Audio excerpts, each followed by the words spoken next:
Dr. Agamah has a very distinguished resume, and it would take me quite a while to list all of the honors and his many accomplishments, but I will try to do you justice, sir.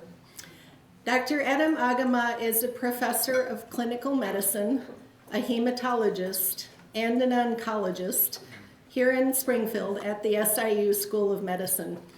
He's a member of the Simons Cancer Center at SIU, and if that wasn't enough, he's also the chairman of the Global Health Committee and the coordinator of residents and students' electives in hematology and oncology in the School of Medicine. He's also the founder and the president of the International Health and Development Network, also based in Springfield.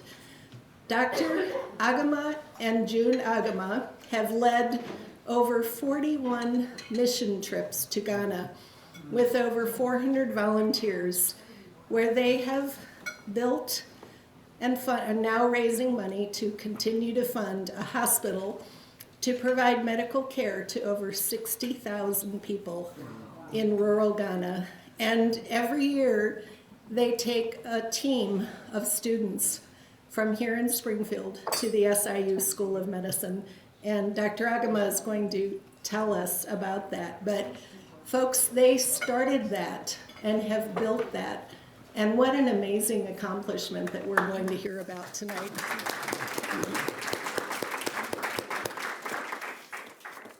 Dr. Agamah received his MD from the University of Ghana Medical School in Accra, Ghana. He did his internship in surgery and medicine at the Korle-Bu Teaching Hospital. Did I get that right? Right. In Accra, Ghana. His residency in hematology, also at the Korle-Bu Teaching Hospital in Accra, Ghana. A residency at St. Francis Hospital in Evanston, Illinois, and a fellowship at the University of Chicago. He's received so many honors and awards. I'll just name a few. He was the recipient of the 2021 Oscar Edwards Memorial Award for Volunteerism and Community Service from the American College of Physicians. And that's a big deal, guys. That's a very big deal.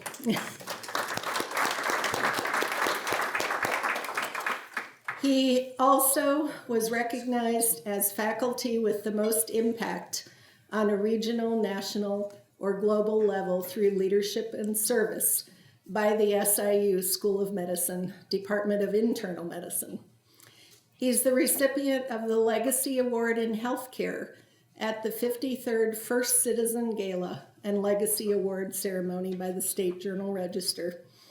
He's also recipient of the Volunteerism and Community Service Award at the American College of Physicians.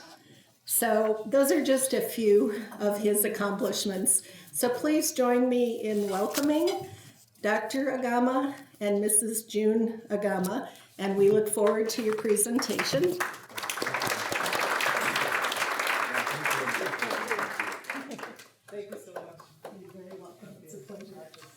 Thank you very much, Kathy, for all the wonderful, kind words that you said about us. And I always say that when we started doing this, we didn't do it because we want to be commended, we want to be given praises. And actually, one secret is that when I sent my bio to Kathy, I didn't send any accomplishment. And she said, it's incomplete. So I got to do a better job than what I did.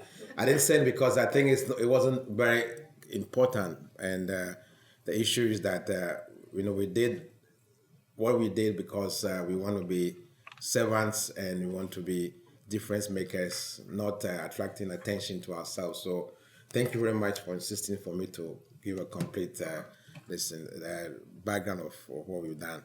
So today I'm going to talk about what we've been doing, my wife and I and our family and friends. And some of you have heard of what we've been doing. Dr. Kuma has heard of some of the things that we're going to talk about. And we're going to talk about our new initiative we're doing in Ghana. As you know, I'm an hematologist oncologist, and I take care of cancer. But cancer is not the number one problem in most parts of the world, outside the United States, outside the Western world. The number one problem in most parts of the world is actually poverty and hunger. And most areas have tropical diseases like malaria, infection. So when we started this project, we didn't focus on cancer at all because of the complexities, and we thought that it wasn't the biggest need for the time. So we focused on basic medicine like hypertension, diabetes, malaria, education, and so forth.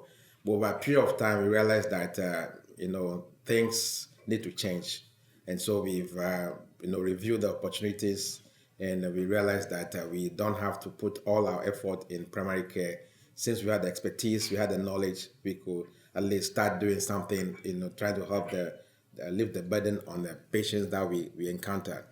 So I'm going to talk about this project about developing pathology service in rural Ghana and our experience.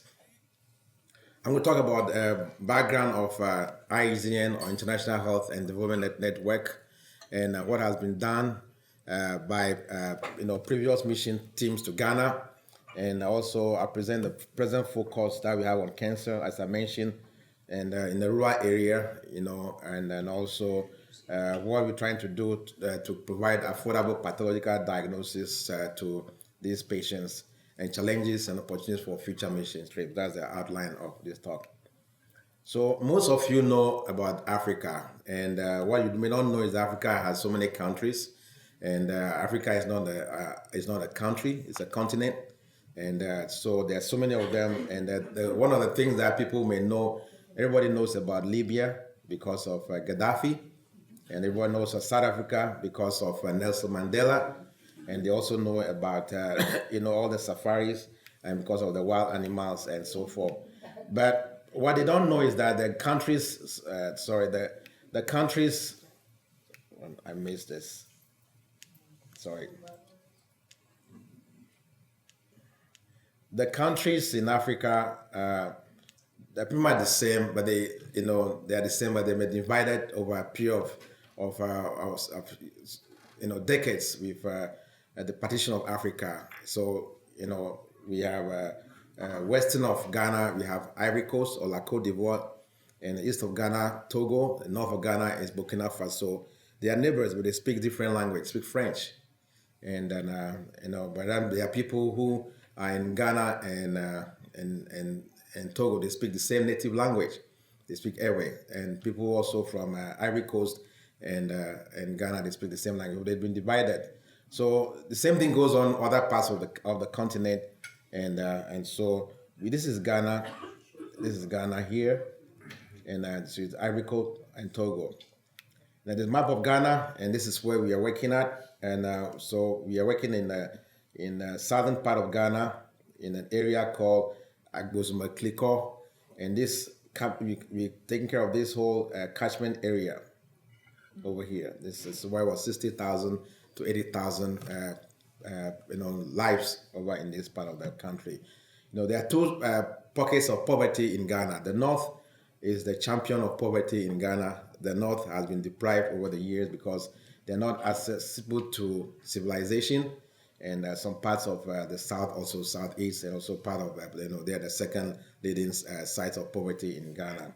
So alongside with poverty comes with needs and demands which create human suffering and human misery. So a little bit of statistics. Ghana population over 32 million. US, we know about 300 million people, and the real GDP in Ghana is just about $164.8 billion. And while the US we are $20 trillion, and then the GDP per capita is about 5,000 compared to 2 here. And one of the things I want to mention here is that the healthcare per capita expenditure in Ghana, it's just about $926 per person per year, whereas the US we spend about 10,000. So that's one of the obvious disparity. And everybody knows that HIV has been a problem over the years, and then but unfortunately for Ghana, HIV is not a big problem, and it was a big problem because other parts of Africa, South Africa, and some countries didn't have a good program. So, so there's hardly a lot of HIV in Ghana. This is what you see in Ghana, and you see that in rural areas, the face of poverty. Talking about child labor, yeah, they have it. We have it, and this is not well written, well written about and well documented, but this is a matter of survival. Exist life. Life is very important for everybody, and if you don't have water, you're not going to be able to make it. So you find that kids have to travel about 1 mile to go and fetch water, just to take care of themselves. And so these kids, you find it in the village, mark of poverty. So what are some of the common problems we have in Ghana? Malaria, as I mentioned, hypertension, and musculoskeletal diseases, and respiratory tract infection, and anemia. And you see that in this list, cancer doesn't feature very much. But when you are a cancer patient, you know what it is like, and you become 100%, and so you don't make the statistics in the big books, but you make your own statistics. So when I came to Springfield in '95, I've always known that I want to do something to help people, and that's my predisposition to try to help people. But I don't know what I was going to do until when my parents came to the United States to visit us when our kids were born in Chicago. They challenged me, and my mom in particular challenged me and said, "No, your training in America is useless unless you find ways to help the people in Ghana or help the poor." Because she didn't go to school in America, she didn't have the opportunities I had, so I had to do something, and so it was quite. My mom doesn't talk very much, but they were very persuasive, and eventually they challenged us. So when I came here, I had the dreams that we were just going to get married and have children. We take vacation, go on cruises, and take all the luxurious vacation that the new doctor wants to do with their family, but that dream, was never realized. So after coming to Springfield, things changed. We got we got into a good group. My practice, Central Illinois Hematology Oncology. I actually decided to come here because when I interviewed, I asked Dr. Lanzori. Some of you may know him. I said, "Look, if I come to Springfield, will I be able to go to Ghana?" I said, "Sure." But he didn't know there was going to be something bigger, and so anyway, and fortunately we came here. We found a church, and then we were introduced to people, and we established this group called International Health and Development Network. I didn't know what we were about to do, but the lawyer, Mr. Dwayne Young, understood what I was talking about. I didn't really understand it, and so he said, "Look, I'm going to help you.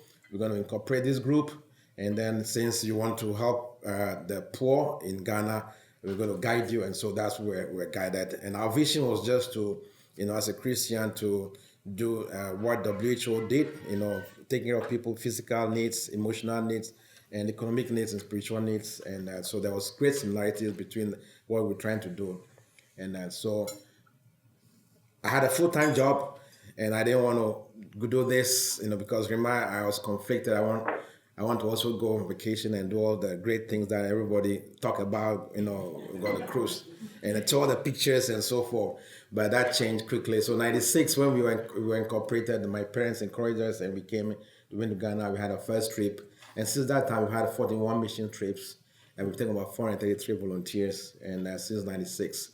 So I'm going to tell you a little about what we do, and we have volunteers. Anybody who wants to go to Ghana, and for various reasons, want to help, and that's the primary reasons. Want to to just experience that. I've been to Africa, to check it off your bucket list, or also look, or to you're curious, or to find love, and because that's happened.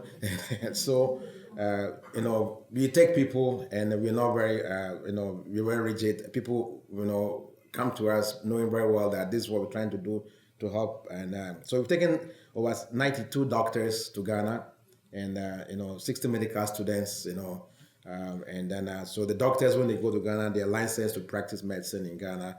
We get a license for them, so they're legal, and we do everything legally. And so because my parents were retired and based in the village, they had resources. My dad had a storage building, and so they were able to provide us a learning space. and through their encouragement, we were able to have a clinic. And this is our first clinic we had, our first clinic under the mango tree in '96. So these mangoes will ripen. That's when some people will eat. But then we use the shed to host people. And when we came in '96, and I was so exhausted. In fact, I told my wife that I'm not coming back again. I'm not coming back. And but then, because I was after 3 days, the patients keep on coming, and the mosquitoes were biting me. And the nights, there was no lights. There was no water, and but my wife and one of our friends, she's passed on, and they said, look, they're gonna be there with you. Just don't quit. We're gonna be there. So we didn't quit, So that was a turning point. And then my parents also, look, if you're serious about this, they're gonna give their house. So this is my dad's house. This is his living room, and they said we're gonna make you this available. They said that they retired. They just need a place to sleep. So they gave their house to be used as a clinic, and because the need was so great, people were dying, and my dad had a car. He had to go to the hospital with people sick, dying in the middle of the night, and he just didn't see how come we couldn't do anything to help mitigate some of that suffering. So that's how the clinic was started in his house, and so the clinic was started in '96, and we hired a nurse. It didn't work out well, but so we stopped initially, and eventually hired a full-time doctor, and then it grew, seeing 5,000 patients a year in this house. And my dad's library was converted into a detention ward for patients who were very sick. My mom's kitchen was the lab, so she didn't have to cook, with gas stove anymore. She has to cook outside with a coal pot. So those are some of the things that they did, and they slept up on the second floor. And so this is my friend, Miss Vivian Dawkins, who was supportive. So you can see, this is a clinic.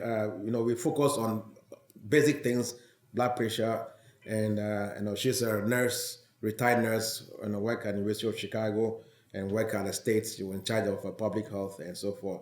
So this is like electronic blood pressure machine. I used to buy this on auction from tenant that was from Memorial, and then so now they were giving that to me. And so we would take blood pressure of a patient, this blood pressure screening. Then also we see patients like this. This is malnutrition, and this is heartbreaking. It's a long time since I saw this kind of picture, so you could see how stunned I was. I didn't really know, why people should still be having it. So those are turning points in my life of just transiting and adopting this as a major career, parallel career to my full-time job. And then the clinic closed down in 2002. And so we were forced to decide whether we're going to commit to going to Ghana regularly or not. And so we remained committed, because my wife and a friend, they said, look, let's go, let's continue to do that.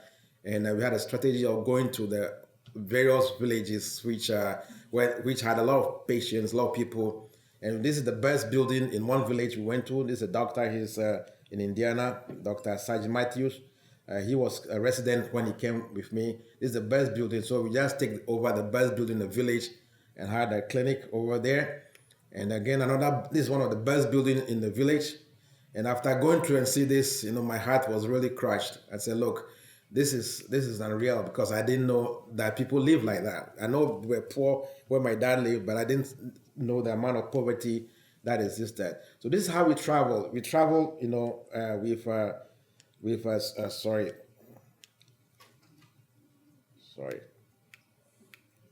travel with medications in our suitcases, and so this is one of the outreaches that we went across the river, and I had to cross the river to take care of patients, and so it's a lot of hundreds of people just coming to get care. So after doing this for 1 year, I told my wife, look, we got to be serious about this. My dad has done his part, and we have to, put some of our savings into this and quit our dream of luxury vacations and let's be serious with this. My dad never went to school in America, and so we decided to put a substantial amount of money in it. So we decided to buy this land, 23.5 acres of land. This is the bush It's like a prairie, no water, no light. And so again, we said that we're going to try and move out of my dad's house because now the clinic was not going on full time.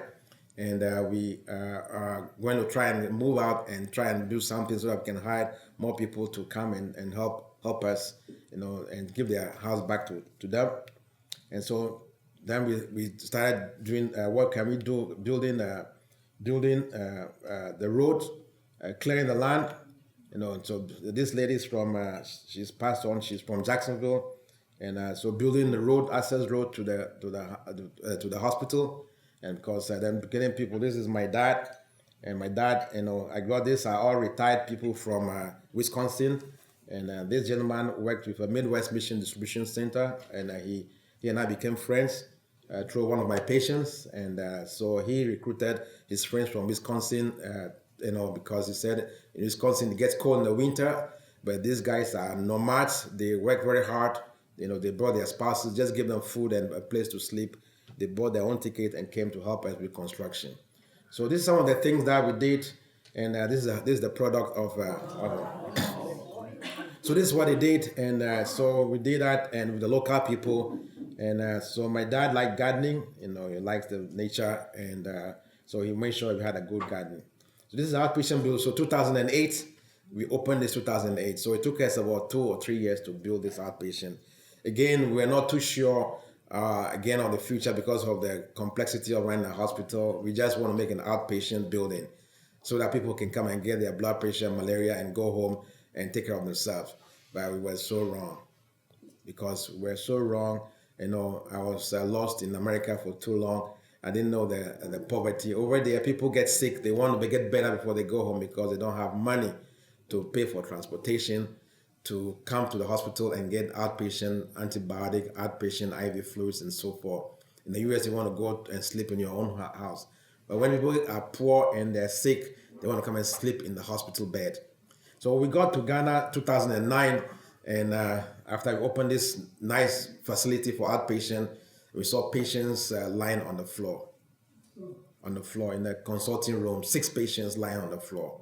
The next consulting room, we have women sleeping on the floor. I said, no, this is not right. So we started, thinking about what we can do, and so we started going to become a hospital. This is my basement, and this is what the dream of a young doctor with a wife. The basement, and because we're trying to pack our things, we don't have the luxury of hiring warehouse and so forth facilities, so we just use all our resources. We create inconvenience for ourselves just to get things done, and so this is again, this is our house. This is the things packed from our house to the warehouse, Midwest Distribution Center, and send it over for them to send to Ghana, and then they got packets of linens, beds that we got, and eventually packed things for us to take to Ghana, and so this is our shipment to Ghana of things. So this is the hospital. This is a project of shifting from an outpatient facility to hospital, and we hurriedly designed this building and started building an inpatient facility because it is it's not right for people to come and visit you to get care and sleep on the floor, and then you go home and sleep on your bed. We just thought it wasn't right, so we started creating this facility for. So it became a hospital. So this is the building we put, and these are the beds. Some of the beds are from this community, from Springfield Memorial. And when we built this outpatient building, we had an operating room, or they call it theater in Ghana. This is a theater. So we just want to have a place where we can have a suturing. And if you have a fracture, they can set a bone, and you have a laceration, they can suture. But again, we were wrong because people had more needs than that sort of thing. So we use this as a recovery ward, but then this has become an intensive care unit and doing all kinds of surgeries now, including thyroidectomy. So alongside building a hospital comes unknown demands and complexities.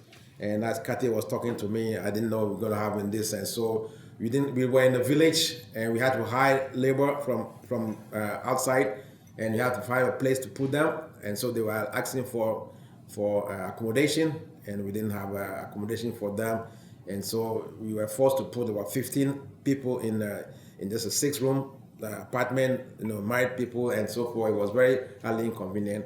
So we wanted to, this was the way they were staying. So in this building here, 16 people were staying in this building. And so we wanted to build an apartment for them. We designed a 3-story building, but then the local workers use more materials for the foundation than what they're supposed to use. And so they said, okay, well, why don't we go ahead and do a 5-story building for workers. So this is a staff apartment that we're building since I think 2019. So we're building this. So this is what it is now. And so the staff, they're using the first floor, second floor, and third floor because accommodation is critical. If you don't have accommodation, nobody will come to the village and work with you. So again, I talk about stating about 60 students to Ghana. These are a group of students. Some of them are doctors. Most of them are doctors now. This guy is doing a residency and is doing a fellowship at the Mayo Clinic in hematology and oncology. She's a pediatrician. These two are in the military. They are internists in the military and so forth. So we take them to Ghana to get exposure to medicine in Ghana, tropical medicine, and also to get familiarity with how resources are used, minimal resources are used to provide good care to patients. And you also learn to examine body parts which they don't get the chance to examine because of technology. Most students struggle to examine lymph nodes and spleen and liver in this case because they do an ultrasound, they do CT scan, and so they get a chance to do that. Is your mic working? Reduced. Mic just went out. Mic went out. Mike went out. I got to shout, okay? Yeah. All right. So let's go. Battery probably died in their mic. All right. Mine's fine. So the students go there and their life is usually transformed when they go there because they see that what they should be doing over here, which they don't usually get a chance to do, and become better doctors. And then we send doctors, also my friends, oncologists.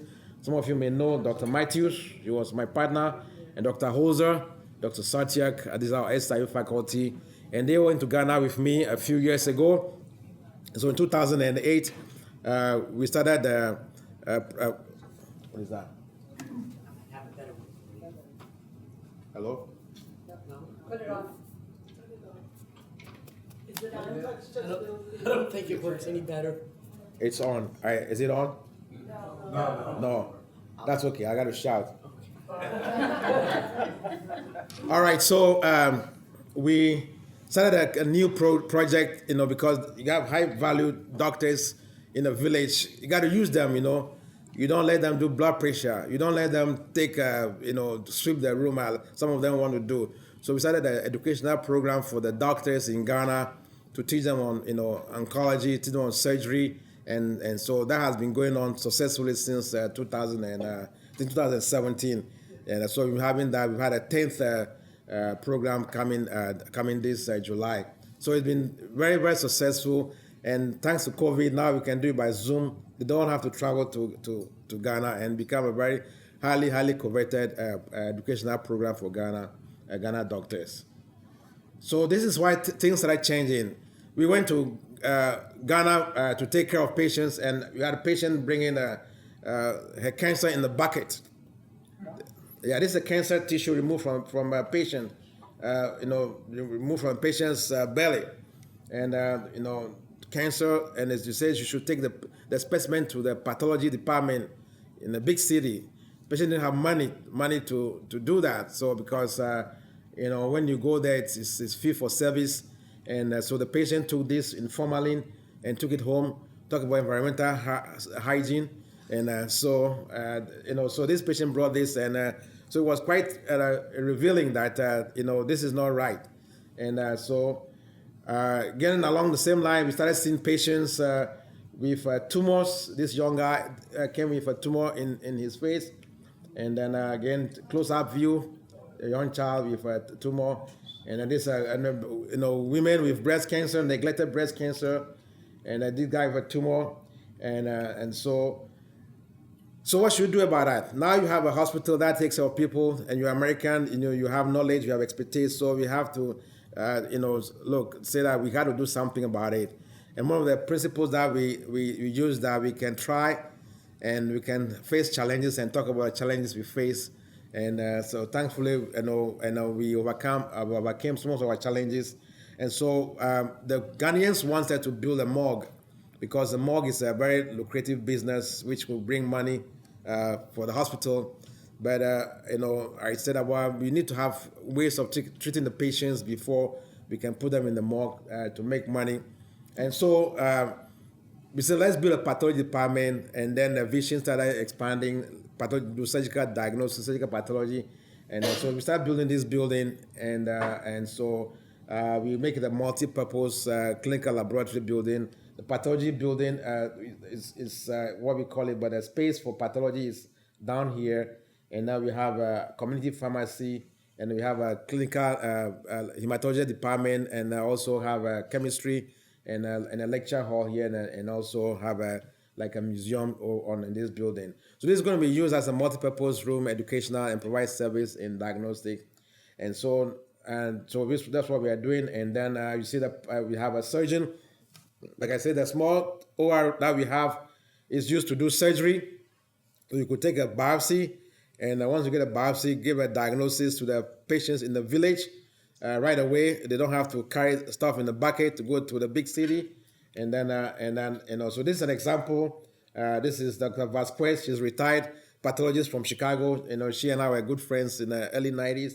And she's retired, and so she's teaching, illustrating how to do surgical pathology specimen, demonstrating to the students who went with us. And then so we're able to do that. And so thankfully, one of my friends who is a pathologist from here, now working for LabCorp, has always been interested in working in Ghana with us. And then so he was able to get a tissue processor donated. Initially, it wasn't very good, but he got a used one again. Even though it's not very good, we were able to use it to start the process biopsy specimen while we went to Ghana. And this is Dr. Nagendra. And some of these machines were donated by LabCorp and also donated by Memorial. And so we shipped them to Ghana. And so we reviewed a slice. And this was last July. And so we were very excited. But he works here. And we need a pathologist. There are about 20 pathologists in Ghana. The whole 33 million people, 20 pathologists. And so we came up with this idea that we have to have a way of reading the slides. And he was willing to read the slides.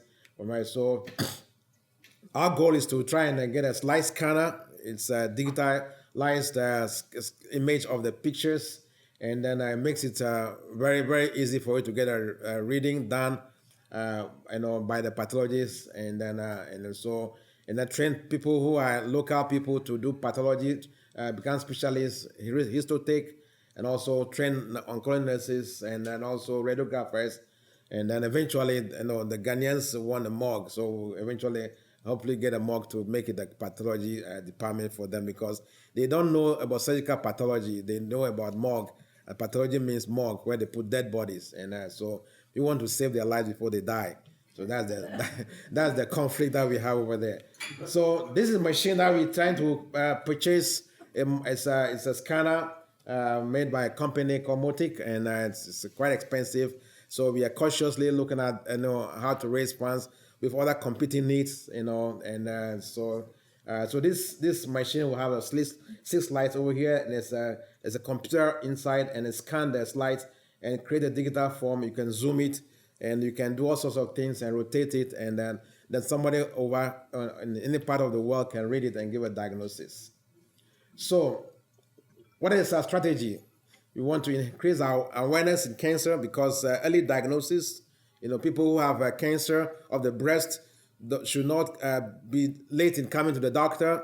They need to come early, and they need to see it's a disease that is treatable and potentially curable, because of poverty, they just neglect breast cancer, and they think it's somebody who is having a voodoo on me, or it's a boil, and they neglect it, and so we want to promote screening, early detection of prostate cancer, prostate cancer and breast cancer are very common, as long as cervical cancers. So these are the three cancers we want to focus on, and also advocate for vaccination against hepatitis B and HPV.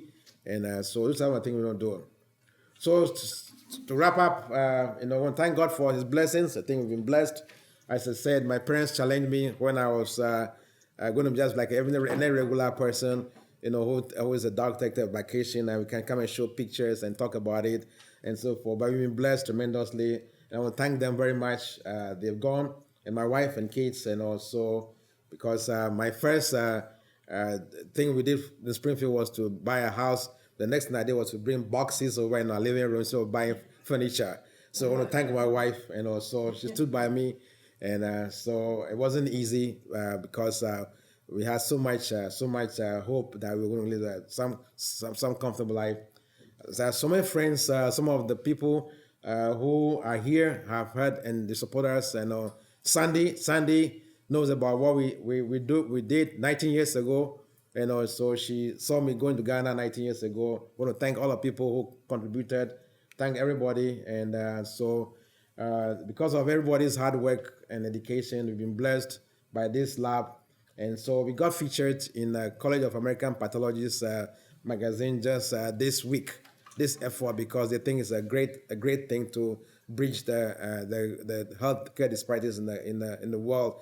Because pathology is not something that everybody knows about, in that part of the world, because they know about diabetes, hypertension, and so they featured us in this. So if you're interested, you can take a picture and look at the articles. Very, very well written articles.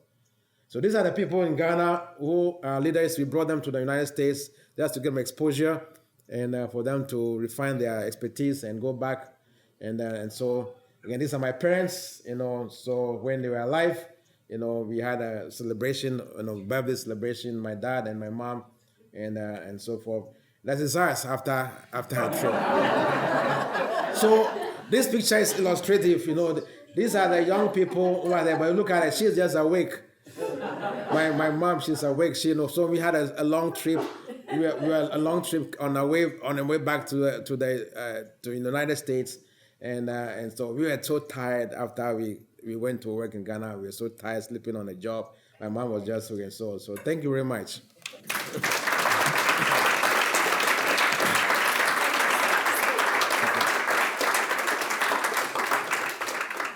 Thank you very much, Dr. Agamah. And because we're having microphone challenges, anybody with questions will need to speak really, really loudly. So, yes, sir. What your father obviously challenged you. What was his profession or business? Very good question. My dad is not a medical doctor. He's a banker. He's a retired banker, but he's just a people person. And my dad has some natural gifts of human affinity, and he'll befriend everybody in this room before the end of the program. And so my dad has that giftedness, and he likes people. He goes to people, tries to know people, interact with people, and so that's his gift. And he likes to help people. So when I was growing up, there's so many relatives that were in our house. They were not my siblings, but they raised them as siblings. So that was my dad's background. Thank you. Yeah, okay. And my mom was just a homemaker, so a homemaker who took care of her. No, that's not a good word. Well, it's a homemaker. She's just a homemaker. Yeah. Well, in that part of the world, she's looked at as just a homemaker. I know what you're talking about. Yes. So sustaining this wonderful program will be important. Yes.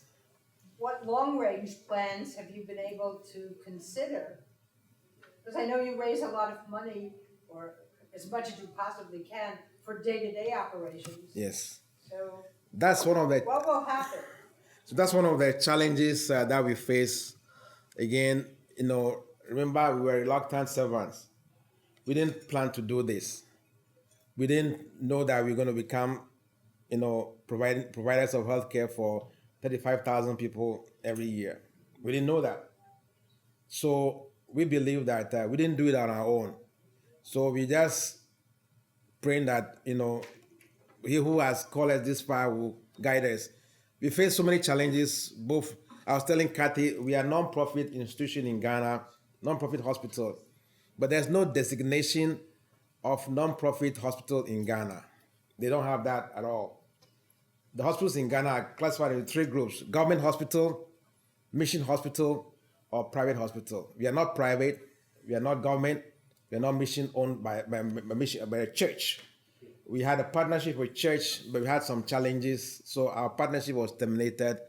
The reason why it's very important is that the government of Ghana gives 30% of the healthcare budget to mission hospitals to fund their healthcare operations. So we are hoping that they'll have a better understanding of our existence and come and restore our relationship, and that's one thing we are working on right now. But the rest, we just trusting that we can continue to press on and go on and become self-sustaining at some point in time. I have faith that you will. Yeah. So another question, I know you built a nursing facility or a dormitory. Yes. So how many staff do you have there when you're not there? Oh, the hospital has about 120 employees. Oh my goodness. There are 3 doctors.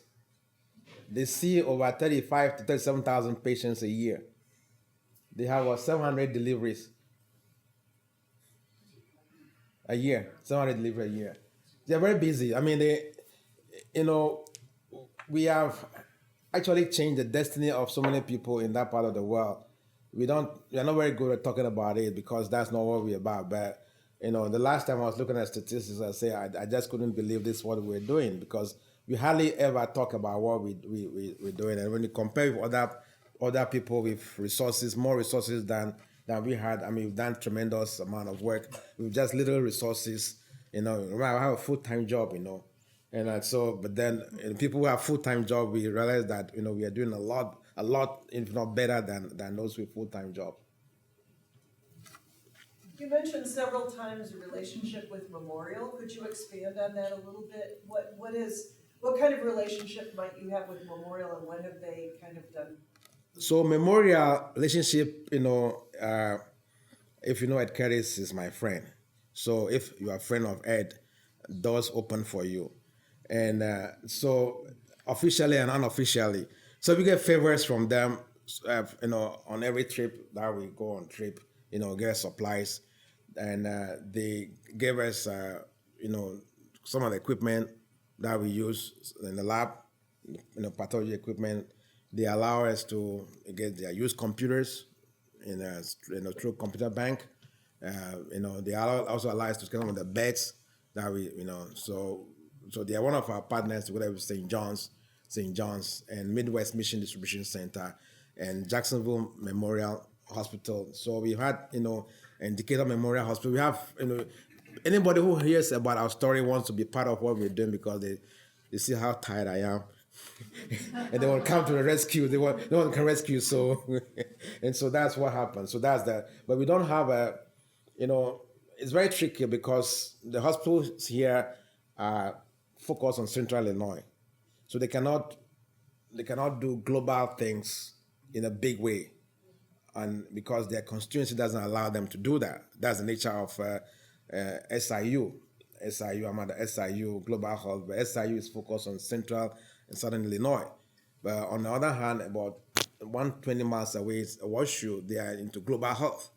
The global health, that's their existence. They're making a lot of currency out of global health. So that's some of the things that are different. And so Memorial is helping us, but they don't talk about it very much. They help us, so.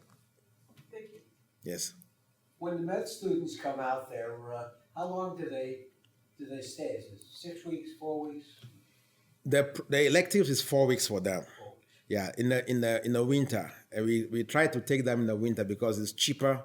Airfare is cheaper, and students, they have student loan. You don't want to add cost to their learning, so they have to buy their ticket or raise funds. We help them raise funds for their expenses over there, and so it's cheaper in the winter. So there's 4 weeks minimum.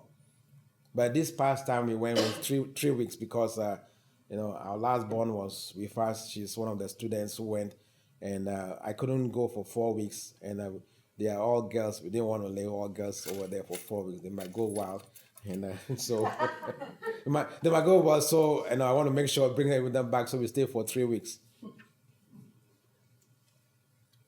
The question. Question. Are there any political impacts? Yes and no. Okay. The yes part is that the government doesn't really embrace what we are doing as making a difference because there's nothing in it for them. Yes, there's not a need for the government leaders. So because we have visited government offices almost every time we go to try to get some kind of support. I mean, they allow you're doing very well, all week so forth, but we've gone to meetings and so forth. So the leaders don't really, you think they'll come and say, "Oh, can we help you do this? Can we help you this?" That's a Midwestern culture, a Midwestern. When you are in the Midwest, you have a sick person in the neighborhood. There's a benefit for that, right? And if somebody has cancer, there's a benefit. That's Midwest culture. I mean, seriously. But in that part of the world, when you are sick, everybody's looking at you. When you die, they come and bury you. They have a big celebration after you die. So the same thing, they see us sacrificing, and so they say, "Oh, you're doing very well," but they won't come and help. So that's the main thing. And then the other thing is that, because some people, who are now listening to us, and they say, "Oh, you're doing well," but they have to go through some processes to see how best they can help us. Yes. How much of your time is spent seeing patients in Springfield? That's a very good question. Too much. I have a full-time job.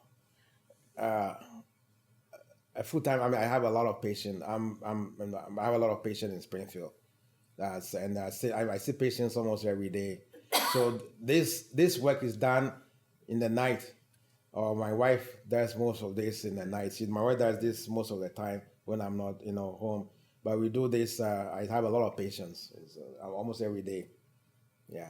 In addition to that, we do teaching and do teaching research meetings, tumor boards and conferences.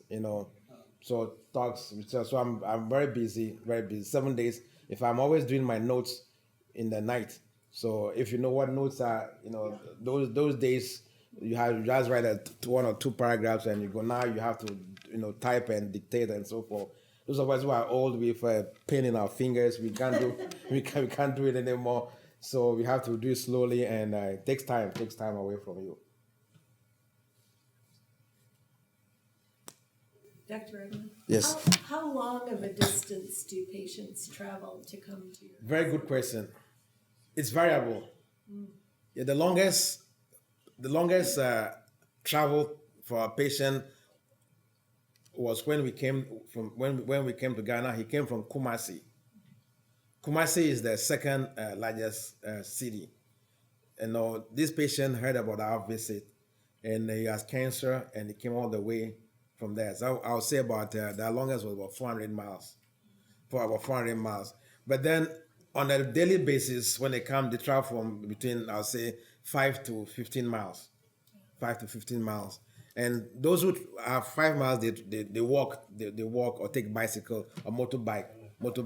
So they motorbike. Are all these facilities on that same field that you purchased? Or Yes. Yeah, that's one of the advantages we have.